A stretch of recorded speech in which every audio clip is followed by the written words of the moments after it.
All right, everyone, you remember back on Demand in the 2000s with HBO, they had that show called Cat House where they had the bunny ranch there in Nevada, run by an older dude named Dennis Hoff, who basically has a legal prostitution ring.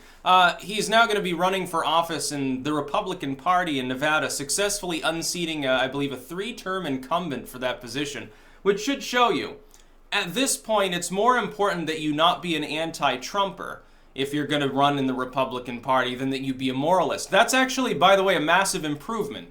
Big improvement. For a long time, the Republican Party was the party of boring old moralistic dudes who didn't want you to have a good time. They were the drug warriors, and they were the war hawks wanting to pit bomb some Iraqis, and they were the ones that wanted to look at your library records and ban porn and stuff like that. Now you've got a dude who literally has prostitutes. He's going to probably win that position. That's healthy for the Republican Party. Meanwhile, the Democrats are going to be like the Republicans were in the early Bush era. They've become the party of surveillance. They've become the party of war. They've become the party of cracking down on the internet and on memes and things of that nature. They're the party of multi-billion-dollar big tech firms abusing their users in the name of preventing offensive speeches. They've become the moralists. I wouldn't be surprised if over the next couple of years a literal moralistic element within the Democratic Party emerges that even supports the drug war and thinks that Trump is a degenerate for allowing medical marijuana. No, don't be surprised if that happens. Stranger things have happened within U.S. politics. We're seeing a reversion that almost undoes the shift post Goldwater and Nixon, essentially. It's very, very strange, but it's better for the Republicans. They're riding high at the end of this paradigm on captivating younger voters. Younger voters are switching to the Republican Party. Millennials have largely abandoned the Democrats, for the first time. And, we're getting older now, moving on towards being the middle-aged voting bloc now. Gen X still clinging to the last vestiges of that. The oldest millennials starting to rise up into that era where they're about to hit 40, which is actually depressing for some people. I'm like, the 30s are way better than the 20s. Trust me, so far for me. But Donald Trump is not a moralist. The Rand Paul sort of a mosh side of the party post Ron Paul isn't moralistic, and so at the state and federal level, you've got people who can literally have brothels running for office. Could he do this as a Democrat? No, because you know what would happen if he tried to run as a Democrat?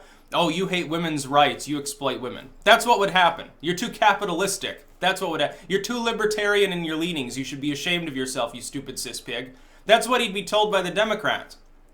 10 years ago, the Democrats would be saying, oh, maybe we need to reform prostitution laws. And the Republicans would be saying, stay the hell away from a party. We will never back you. We won't let you even use the term Republican because you're a monster. You're trashy and praise Jesus, basically. Where's the Republican outrage over this dude running in their party? There is none. The Democrats, though, will almost certainly target him as anti-women. I can almost guarantee that ends up happening. They will target him at least on the state level with that. People in Nevada, if you see any ads like that, you gotta put them on YouTube. Definitely alert me right away. I don't know who Dennis Hoff is running against. That's exactly how they'll target him, though. I don't know, maybe he's running unopposed. That would be even fun. Well, actually, no, it'd be funnier if he had an opponent, because then his opponent would probably do that. And it'd be a big mistake for the Democrats to do that, because it would just further the death of their own party. They need to reform. They need a schism within the party to renew it. They need to crash and burn. To all the Democratic partisans out there, you need to not turn out to vote. You need to let the Republicans steamroll the DNC to make a point that your own party is stricken with malaise. You're the sick man of U.S. politics. You will continuously lose some in each election until you lose big enough to crush the DNC and get Perez and the Clintons and all those morons out of the party. To get them to shut up and allow younger Democrats to take the reins. We've undergone a generational shift since the time when the millennials were still, just barely entering college and thinking about, well, Bush has fucked us up, so let's vote for Obama. Things have changed now. It's not the early 2000s anymore. It's not the mid 2000s anymore. We're almost to 2020. The next full election is in 2020. At this point, there's a 99% chance of a second term of Trump. His approval, I'm going to be covering this separately, his approval is still ticking up. It's almost at 44 now. It's almost, I didn't expect him to be that high this quickly. I expected him to still be in 42 or so and still inching up so that it basically on election day, midterms 2018, he maybe hits the magic number. Looks like he's going to hit it months early. The Democrats are sloughing off on the generic ballot. And it's crazy because the Democrats have embraced war. They're chastising Trump for trying to make peace in Korea. Well, you didn't do this and you didn't do that. Well, where were all these Democrats dealing with Korea during the Obama admin when it was your responsibility? No, Obama did nothing. He said, don't you cross that red line. Kim Jong-un crosses the red line. Obama backs down and does butt-fuck nothing. That's what it boiled down to. Where were all these Democrats to defend free speech years ago? You know, defending the free press when Obama was weaponizing the intel agencies to conduct surveillance on the AP, which was a scandal at the time that the legacy media then died down about because they didn't want to be themselves targeted. No, that was an attack upon the First Amendment. Trump makes an angry tweet about CNN, people flip their lids. The Democrats have basically inverted as a party over the last decade.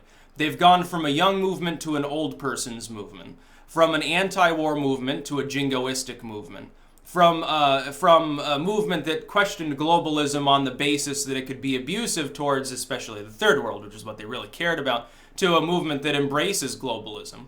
They've gone from comprehending that it's funny to insult politicians or the shitty cable media to thinking that those things are sacrosanct and Trump is bad. And then they'll force out all the oddball candidates that could rejuvenate their party and make it fun, like, you know, Jesse Ventura, sort of, you know, libertarian left. He would get chastised at this point far more by the Democrats than by the Republicans. And that's even while he is, I believe, a never-Trumper as well. He'll probably be singing a different tune as he realizes what many others of those of us who aren't Republicans realize, which is the Republican Party is now the more tolerable party by far. All the oddballs and the libertarians are going to prefer that side to the Democrats. Big fucking mistake for the Democrats, at least for the first half of this entire next paradigm. You're going to have a second term of Trump, I think, and then the Republicans will have another candidate that'll probably win unless they pull a Herbert Walker. As long as the next candidate is part of the newer right, as opposed to being like a John McCain, yeah, they probably win at least another term after Trump leaves. Yeah, absolutely. Meanwhile, you've got a literal pimp running in the Republican Party. Would you think this would have happened 10 years ago? No, he would have been a Democrat. And the Democrats would have been saying, well, you know, we need to empower women by allowing them to sell their bodies or some bullshit. Now they'll say he's exploiting women and he's an evil Republican. He's not an ever-Trumper. Oh my God, it's a terrible thing. Can't wait to cover, in a moment here, I'll be making video 3 of the day.